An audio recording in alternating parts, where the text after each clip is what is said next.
Hello everyone, I'm Sally and welcome to today's ATTA webinar where we're going to be going off the beaten track in Southern Tanzania with the Selous Safari Company. Our presenter this Thursday is Anita Powell from Small World Marketing. Anita's very well known within ATTA and she was the longest standing and youngest chair of the association. She's currently on the management board and she's also one of ATTA's only 2 life fellows. At the end of the webinar, there'll be time for questions. If you have any questions either during or at the end, you can type them into the box on your screen where it says Q&A, and I'll then field those to Anita. And a recording will be sent out to everyone afterwards, so you can refer back to that. And if you have any further questions, you can get in touch. Otherwise, Anita, over to you. Thanks.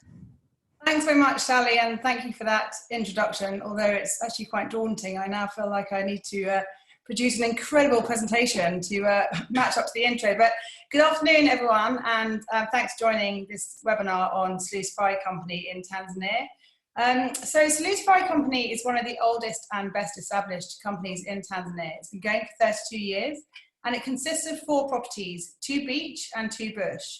The 2 bush properties are Siwandu in Selous and Jongomero in Ruaha. And then the 2 beach properties are Ras Kutani, just south of Dar es Salaam, and Fanjove Island, about a 40-minute flight south of Dar es Salaam. So the 4 properties themselves actually create a perfect itinerary, different itinerary options. And what I'll do is I'll show you a PDF, which is like a quick glance PDF we've created for you as a useful sales tool to get an idea of roughly how much the packages may cost if you incorporate the different properties. So we have a very easy rate structure. We have low season rates all year round. The properties are open, they close from 15th of March until the 1st of June. So for the rest of the year, you're using one rate throughout the whole year. And that rate is also combined with our stay pay, which also runs throughout the year. So it means they're very easy to sell in the fact that once you know the rate and you can work out the stay pay, they really are the same the whole year round. We're currently offering a last minute special offer for bookings made and travel between now and the end of the season, which is an incredible last minute offer. Normally this offer is only applicable about 21 days out, but we're applying it for the rest of the season now. But also this is a PDF that I mentioned where it gives you an overview of the different itinerary options you can do within the Selous Safari Company portfolio. So depending on the length of time your clients have, whether it's 7 nights, 10 nights or 14 nights, you have these different options where you can mix and match really with the different Selous Safari Company properties. And this price is for the price for 2 people, including everything, park fees, internal transfers, everything except for international flights. So all you need to add on to that is the cost of 2 international flights. But it gives you an idea at a snapshot roughly how much the properties and the different itineraries work out to be, so you can pitch it accordingly to your clients. So how you get around the 4 properties? Well, it's very easy to get between them. Siwandu is about a 40-minute flight from Dar es Salaam, and there's regular scheduled flights from Dar with different airlines. Jongomero, depending on whether you go direct, if you go direct, it's about an hour and 20-minute flight from Dar. But if you go via, most of our guests actually train with, say, the Selous. So you'll go from the Selous, it takes just over an hour's flight, but it also depends on how many properties or how many airships they stop at on the way through. So it's almost sometimes like a bus route where, not as regular as buses, but they may have 1 or 2 stops on the way through. To get between Ras Kutani from Dar es Salaam, it's about an hour-and-a-half drive south of Dar es Salaam, so it's very accessible by road. If you want to fly, it's literally like a 10-minute flight, but most of our guests actually drive one way and maybe fly the other. It's a very easy drive from Dar es Salaam, and it's nice for guests to actually see a little bit of the city, and then Ras Kutani is just south of the city, so it's very, very accessible. Fanjove Island, I'll go into more detail when I get to that part of the presentation, but essentially it's a 40-minute flight south of Dar down to Songo Island. So it's the same flight as the Mafia Island flight. You basically stay on the plane in Mafia Island, and it's a short hop onto Songo. You're then met by a little tuk-tuk, which will drive you across the island of Songo, and then it's a 40-minute Dao transfer from there. But it's the journey is very, very much part of the experience. It's not an arduous journey at all. So I'm starting with Ras Kutani because that's what we find most of our guests like to start with. Ras Kutani is particularly good for clients who maybe have, who come in from international and have a bit of jet lag, because it's just literally, an hour-and-a-half drive south of the city. So you can stay here for a couple of nights just to kind of recover from the journey before setting off on a safari experience. And as I say, it's very accessible. You can either fly or drive. So Ras Kutani has the 6 cottages and 2 beach suites. And the cottages, the rates are $355 and the suites are $410. And don't forget, that's also applicable with our stay pay that runs throughout the whole year. Ras Kutani is really about chilling out. It's a beautiful beach. There's a lovely freshwater lagoon behind the property, which has this amazing lagoon forest, which takes about an hour to walk around, and we have a little guided walk you can do there. You can go and meet the local village we work really closely with. Most of our staff come from, and we've helped build the school there. There's a bit of, you can do some snorkeling as well. It's not a snorkeling destination like Fanjove is, but you can definitely do some snorkeling whilst you're there.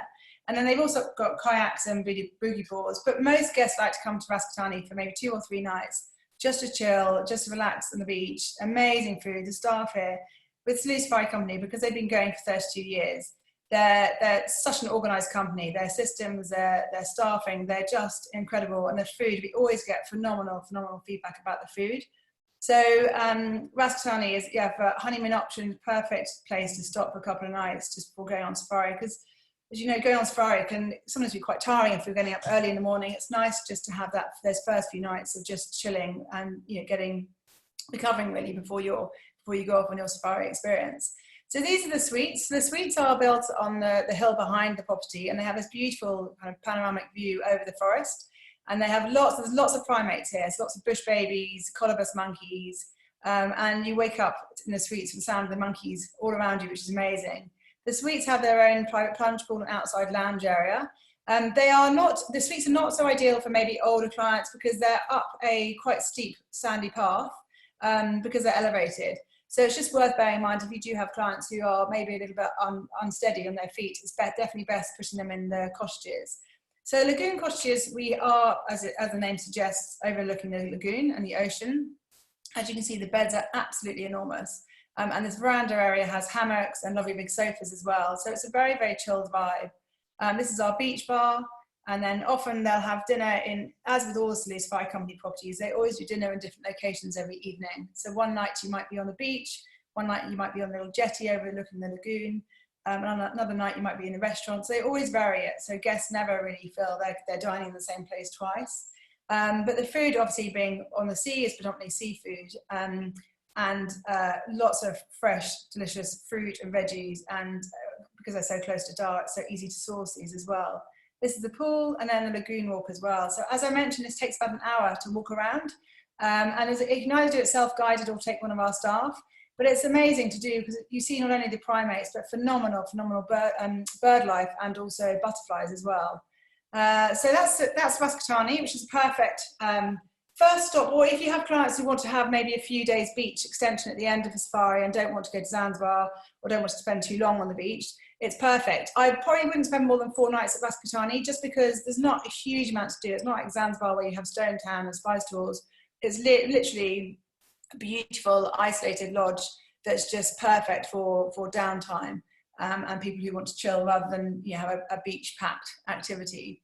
So then on to Siwandu and Selous. So Selous is Africa's largest and oldest game reserve. It's the size of Switzerland.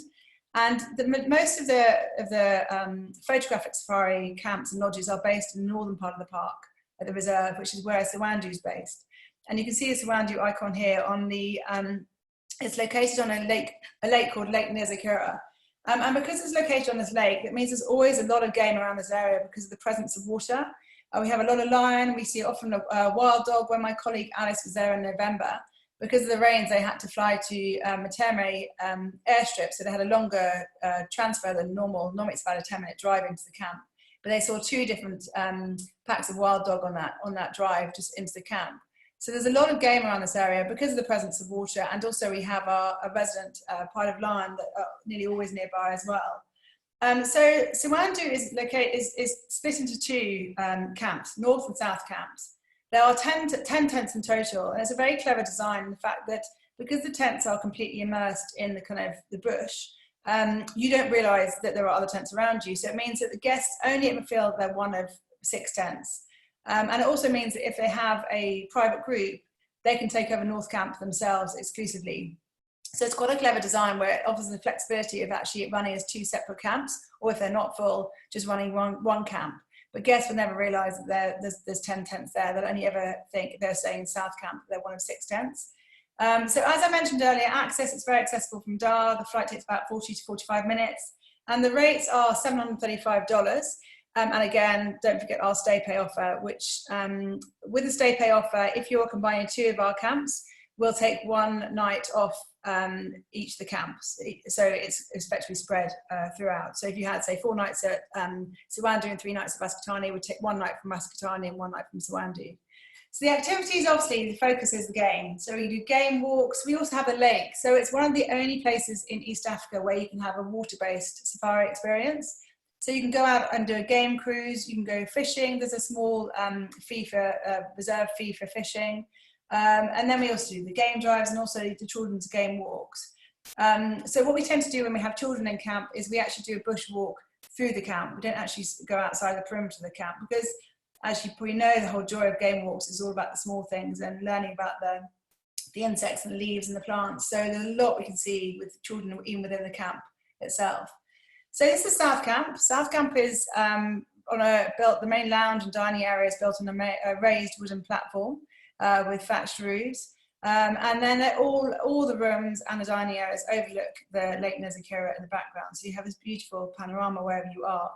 The tents themselves are very, very large. They're built in an octagonal shape with tented like a mesh side so that the air can circulate, because the Selous can get extremely hot. I was there the first time late September, which is an incredibly hot time, and I'd come from Pembroke Island where it's very humid and really almost quite uncomfortable. And I arrived in Selous and thought, oh my gosh, it's even hotter. But actually what's nice about Selous is the temperature really drops at night. So it's very comfortable. Whenever I've stayed there, I've never been uncomfortable at night because the temperature drops and they have obviously the fans, and the way the tents are designed, the air really circulates. So each of the 10 rooms have this lovely wooden veranda area overlooking the water, and then the ensuite bathrooms with outdoor showers, and each tent has their own personal butler. The average length of staff stay within Selous Safari Company is 22 years, so they really have got an incredible staff culture, and this really permeates every element of the camps and the company. This is North Camp swimming pool. Both camps have their own swimming pool, so again, you'll never be more than a few people lying on the pool. So it really is a very kind of exclusive experience. And then this is their pontoon boat, which they'll often keep as surprises for guests. When they first get to the camp, they'll say, right, we'll meet you at our, come and have lunch in the dining room. And when they turn up to the dining room, they'll actually set up on this boat and off they go with the boat with kind of hippos and crocodiles all around them, or they use it for sundowners as well, which is always a real highlight. And then obviously our game walks. So the game walks normally last kind of 2.5, 3 hours, depending on what the clients want to do. And they always end up with this lovely bush breakfast overlooking the lake. As I mentioned earlier, we have a lot of wild dogs. So Selous is the second best place after Botswana for seeing wild dog, because they need such a large territory to roam over. And that's what Selous has. The key thing about Selous, as opposed to other areas of northern Tanzania in particular, is really, it's an enormous game reserve. It's the size of Switzerland, and yet there are only a handful of photographic safari camps in the northern part where we are. So you will have this amazing game experience, and you'll be really the only vehicle there because there's so few other camps around. So whilst it might be in certain circumstances harder to find the game because there aren't as many vehicles out there with guides radioing in where the game are, actually when you find that game, you'll be the only vehicle with them. So it's really, really worth that. It's a very, very special, private experience, really. Moving on to Jongomero, which is in Ruaha National Park. So Jongomero is about 60 kilometers from the nearest park the nearest camp in Ruaha National Park. And that's really distance between, for those of you in the UK, between Reading and London. So it's a huge, huge area between Jongomero and the rest of the camps. So this is real privacy, real wilderness.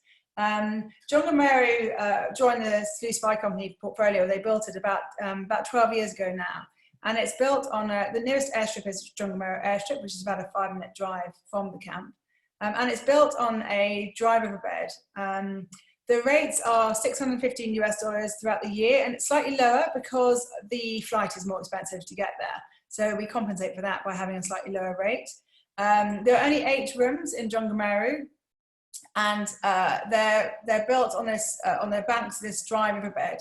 So this lounge and bar area overlooks the dry riverbed, which is amazing. If you look on our Instagram, about 3 weeks ago, this river was, absolutely full, in fact, flooding. And it's incredible how quickly the water can fill up. and then just disappear. So obviously throughout the season it's dry, and there's always a lot of game around this area because it can get very hot and dry in the Ruaha. So the game, particularly elephants, come to the riverbeds to dig under the sand to get their water.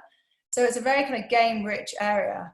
And again, yeah, 8 rooms. So all the rooms are built on wooden decks with thatched roofs and tented sides. So you have a feeling, like in Siwandu, that you're in a tent, but it's a very solid tent, which obviously makes guests feel very comfortable because there's a lot of game. When we were there last November, the day before we got there, they saw a herd of 300 elephants on the river. So they can have huge numbers of elephants coming through this area.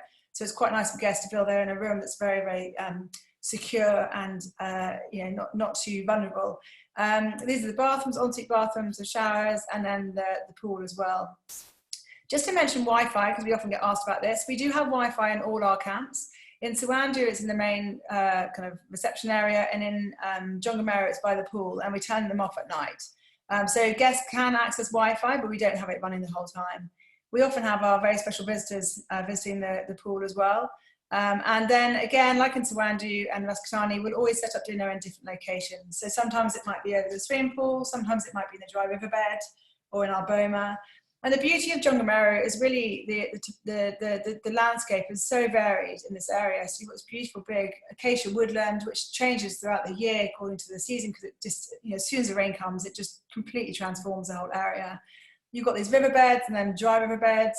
And actually a lot of people say, I haven't been to the northern part of the Ruaha, but it's much more like, Ruaha as a park is almost where the 2 biomes of Africa meet. So you have the southern part of the park is much more like southern Africa, which is where Jongomero is. So it's more kind of koppies and almost like bush and scrub. And then the northern part of the park is more kind of savannah-like, so more like East Africa. So I think it would be really nice to do a twin centre even within Ruaha, because it's quite a long way to go. And once your guests are there, they can have a very, very different safari experience within one park by just connecting between the properties.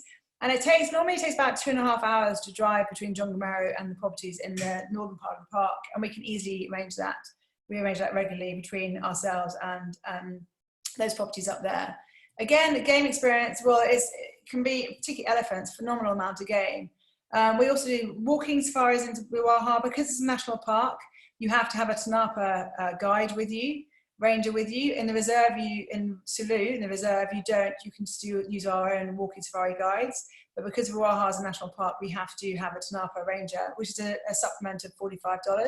But it's absolutely worth it, because it's just a beautiful thing to do, to go through this game walk and then ending up, with this amazing breakfast overlooking the river. We also offer fly camping in Jongomero, running between mid-August to mid-November, and this is also dependent on the bush. So if we've had very early rains, we'll have to shut it earlier, because obviously it has to be, our client's safety has to take precedent, and depending on the bush and how clear it is, how easy it is to see, visibility is, then that's according to when we can do the fly camping. But this really is an absolute wilderness experience. What we tend to do is take the guests away from Jongomero. We'll drive, it's only about a half an hour drive from the camp, but we'll drive probably about 20 minutes there, and then the guests get out and they walk with their guide the last kind of hour into the camp. They then stay overnight with their small team of staff, their guide and their chef and the small crew there with them. And then they will walk, if they want to, they'll walk the whole way back to camp the next day. But if they don't want to walk the whole way back, obviously they can get a lift as well. But it is an absolute, this is, bear in mind that Jongomero is 60k from the nearest camp, and this is even further. This is complete wilderness and complete privacy, which is just absolutely, exceptional. Ruaha is also known for its baobab, so it's very iconic baobabs within the park. And then finally onto Fanjove Islands. This is, I put last because obviously it's a natural way to end an itinerary. So Fanjove joined the Selous Safari Company portfolio about 18 months ago, and previously to Selous Safari Company owning it, it was owned by a company called Essential Destinations that Coastal Airlines also is part of the same group. And they kind of launched the property probably about 8.5 years ago. Essential Destinations did an amazing, amazing job working with the local community. This is really a kind of success story of sustainability and ecotourism.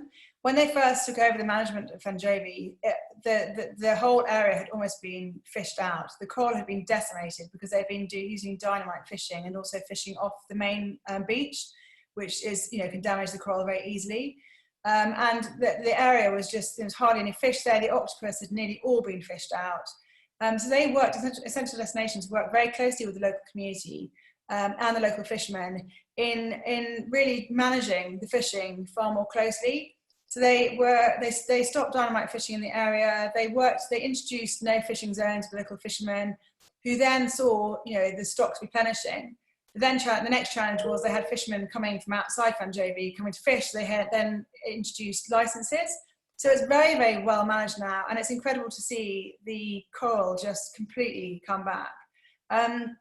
Fanjove is an absolute Robinson Crusoe island. There's only 6 rooms on the island, and the island is almost split into 2, with the southern part of the island being very sandy, much more sandy, and the northern part being coral. There's an 11-kilometre coral reef that runs around the island, so the diving here is absolutely amazing. The waters are very rich here because it actually is in the waters from the tributary from the Refugee River. So there's a lot of marine life around here. So to get there, as I mentioned earlier, it's a 40-minute flight down from Dar es Salaam to Songo Songo. You're on the same flight as Mafia, but you stay on the plane, then do a short hop across to Songo Songo. You're met by a little red tuk-tuk, which I'll show you a photo of, that drives you for 5 minutes across Songo Songo, and then you have a 40-minute boat transfer in a traditional dhow to get to the island. And it's lovely, the boat transfer, because you see this very iconic lighthouse, which I'll show you, coming closer and closer as you're on the boat. The rates are very, very reasonable. They're $370 per person per night. That's full board. Our bush properties are all inclusive, and our beach properties are full board. There's a $40 supplement to include drinks as well. But again, don't forget the stay pay, so this brings that price down even more. The activities, well, it's really a marine paradise. You've got diving, you've got snorkeling right off the main beach, the image I'll show you there. The coral reef right off the main beach is amazing, so you can go snorkeling right off the main beach. You can do diving. We've got marine excursions where you can see dolphins, and when I was there last November, I was lucky enough to see a humpback whale as well, which is incredible. We got all new kayaks and paddle boards. We've got a dhow we go sailing in, fishing, and then nature trail as well. So this is Songo Songo Airport, and the little red tuk-tuk that meets you and drives you across the island. It's about a 5-minute drive, and then you jump on this dhow, which is about a 40-minute sail. What we tend to do is take guests to the island by the dhow and then back by a speedboat, so it's slightly faster. But this is the iconic German lighthouse that dates back to 1884. And when Selous Safari Company took over the management of the island, they actually renovated the tower. So you can see, if you see closely, there's now a viewing platform at the top, and this is the most amazing sundowner spot. So Ras Kutani is it's all about the environment, it's all about the marine environment. It's quite rustic, it's not for everyone, it's not luxury, uber luxury in terms of gold gilded taps. What it is luxury is the privacy. You're going to be one of 6 rooms on the island, and you have this amazing island all to yourself. The rooms are quite open, but you can see the doors at the front. You can lower them down and shut them at night. There's a little balcony area, and they're very spaced apart. So it's very, very private. The bathroom is just behind, and they all look over the ocean. So they're very simple and very low impact on the environment, built with all kind of renewable resources. This is the dining area. So the Selous Safari Company, with their kind of heritage and their organisation, have come in now, and the food there is absolutely phenomenal. Again, like the other properties, they always set up dining in different locations. So this is the bottom of the lighthouse, or you can we had sundowners at the top of the lighthouse. So it's a very kind of feet in the sand, very chilled, quite rustic, but absolutely beautiful, beautiful island. And there's loads of different things you can do there. So you can do a sandbank excursion where you'll be the only people on that, sandbank. They have these amazing coconut crabs, which are the largest crabs in the world, which had nearly all been killed by the time they took over the management of Fanjove, and they've now brought the species. They're really working closely with the world map of world coconut crab map, where they report in and they do a lot of research in terms of the coconut crab population. Phenomenal bird life on the island. A lot of migratory species come through. This is our dive centre. So you have to be PADI certified to come here. Unfortunately, we don't do PADI courses, but if you're PADI certified, you can go diving. But even if you're not PADI certified, you can go snorkeling right off the main beach and that beautiful coral reef all the way around. And then lots of dolphins. We have a lot of spinner dolphins in this area. When I was there in November, we saw about 240 spinner dolphins in different pods all around us. We also saw a humpback whale. And then we went swimming with the spinner dolphins, where they lowered us slowly into the water, and on the other side of the boat they had a kind of a rope with a handle on it, and they started the engine up really, really slowly, but so the boat was slowly moving, and the dolphins loved the boat, and they just swam all around us. It was probably one of my life highlights, having these about 40 dolphins just swimming and calling each other all around us as we were going along this boat under the water. It was just absolutely incredible. Also lots of turtle hatching, and so it's just a really pristine marine environment. That the luxury is not the gold gilded taps or the air conditioning. The luxury is the fact you'll be one of 6 rooms there, and you'll have this beautiful island really all to yourself. So really kind of off the beaten track. So that is the end of my presentation, but hopefully if you've got some questions I'll be able to answer them. And thank you very much for listening this afternoon, and hopefully we'll be welcoming you to Selous Safari Company very soon. Thank you so much, Anita. Some really amazing properties there.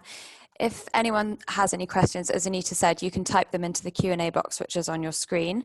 I can see there's a couple that have come up already, so I'll read those out now. So the first question is from Teresa, who's asking, are there also single supplement fees? There are single supplement fees. I will send you through, I'll get a list of everyone who's joined the webinar this afternoon, and I'll send you through our rates, which include single supplements, the children's rates, and also a copy of that PDF that I showed you with the different itinerary options. We also have for all our clients, we create a one-page like quick reference guide in terms of split into the months. So it's quite useful because you can then see according to which month, what the average temperature is like, what the game viewing might be like, all those kind of things. So I'll send that through to you as well as part of our follow-up. Thanks. The next question is also from Teresa, and she's asking whether guests need to take malaria medication in any of the camps. Yes, Tanzania is a malaria area, so you would have to take malaria prophylactics when you visit the camps. Thanks. Poldy is saying, I missed the first property, unfortunately. What property was that with the beach? That's called Ras Kutani, and that is just south of Dar es Salaam. So it's a great property for starting or ending your itinerary, because you spend normally kind of 2 or 3 days there, and it's very accessible to the capital. So it's very easy to, if you've got guests who just want to have a few days beach, hanging out on the beach at the end and not kind of travel to Zanzibar, it's a great option for that. Thanks, Anita. Next question is from Michelle. Do you take children of all ages? We take children over 8, and I'm actually traveling with my children, who are going to be 8, 10 and 11 in October. And so I will be able to feedback much more about what it's like to go to the properties with a family. We don't unfortunately have interconnecting rooms like other places do, but the rooms are absolutely enormous. So what most people do traveling with their children will have the children in their room with them, or we'll put them in the 2 rooms that are closest together.